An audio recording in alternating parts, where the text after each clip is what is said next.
आज ऐसा लग रहा है इस राज्य की सबसे बड़ी आबादी ओबीसी वर्ग को न पढ़ने दिया जाएगा। जब वो पढ़ेंगे नहीं तो शायद नौकरियों में बाकियों के सामने मुकाबला ना कर पाए, जो कि सरकार की एक संकीर्ण सोच को दर्शाती है। आज ये कह रहे हैं कि इनके पास फंड नहीं, इनके पास बजट नहीं है, तो पिछले 2 सालों से महिला सम्मान योजना की राशि कहां से दे रही, यानी इच्छा शक्ति का अभाव है। आप ये केवल दोषारोपण नहीं कर सकते, अगर केंद्र ना दे तो आपके पास क्या विकल्प है? और आप मैया सम्मान की राशि किस मद के माध्यम से दे रहे हैं? तो जब आप मैया सम्मान योजना की राशि दे सकते हैं तो आप राज्य कोटे से जो उनको पैसा होगा वो अग्रिम भुगतान करें।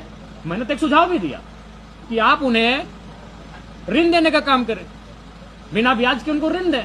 जब पैसा आप उनके अकाउंट में दे देंगे या फिर जिस प्रक्रिया से आप छात्रों को पैसा देंगे, 10,000 दें, 20,000 दें, 25,000 दें, जो उनका स्कॉलरशिप होगा वो पैसा उनको ऋण के माध्यम से दे दें और जब उनके अकाउंट में पैसा आ जाएगा आप उस पैसे काट लें।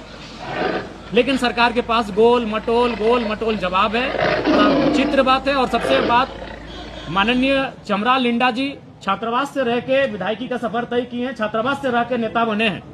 और छात्रावास में रहने वाला अगर विधायक मंत्री अगर छात्रों की दर्द को नहीं समझ पा रहा है तो ये केवल और केवल इनका गोल मटोल जवाब है। मैं उनके उत्तर से बिल्कुल असंतुष्ट हूं और उन्हें जो भी आंकड़े, जो तथ्य तर्क प्रस्तुत किए हैं, बिल्कुल मैं एक सिरे से खारिज करता हूं। उनमें इच्छा शक्ति का अभाव है। वो बार बार कहते हैं सिस्टम सिस्टम सिस्टम। अरे आप सिस्टम में बैठकर सरकार चला के नहीं सिस्टम दुरुस्त कर पा रहे हैं तो बाहर बैठिए, चना बेचिए, सब्जी बेचिए। अब सरकार में बैठे हैं, सरकार के अंग है, राज्य सरकार को चला रहे हैं, 6 सालों से आपकी बहुमत की सरकार है और बोल रहे सिस्टम सिस्टम सिस्टम। अरे सिस्टम में आप बैठे हैं सिस्टम बनाने के लिए, आप सिस्टम में बैठे हैं नीति नियम बनाने के लिए, और नहीं तो घास चराइए, बकरी ले घास चराइए, उनको चरन ले जाइए। बिल्कुल इस राज्य के ओबीसी छात्रों के भविष्य के साथ खिलवाड़ किया जा रहा है, जो कि बहुत ही चिंता का विषय है। जिनकी आबादी 54% है, कसूर ओबीसी समाज का भी रहा है। उनको घंटे की आनंद से सुखद अनुभूति की प्राप्ति होती है।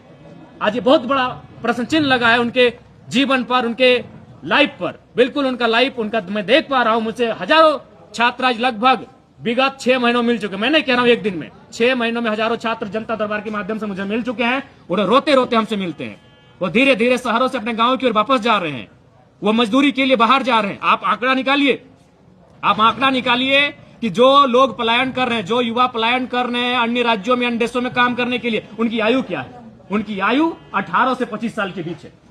अब वो सब आंकड़ा निकालिए इस राज्य का। 18 से 25 साल के नौजवान कौन होते हैं? जो परीक्षा की तैयारी करते हैं, जो आंखों में सुनहरे सपने सजाते हैं कि मुझे कलेक्टर बनना है, मुझे बीडीओ बनना है, मुझे सीओ बनना है, मुझे शिक्षक बनना है, मुझे अभियंता बनना है, मुझे चिकित्सक बनना है। वो नौजवान होते हैं। आप आंकड़े को, अगर आपके पास आंकड़े नहीं है, मैं आंकड़ा लेके आपको दूंगा, क्योंकि मेरे जानकारी में लगभग 107 प्रवासी मजदूर केवल मर के वापस आए हैं। और जब मैंने उनकी आयु सीमा का गणना किया तो उनकी आयु सीमा की गणना लगभग 22 से 26 साल औसत है।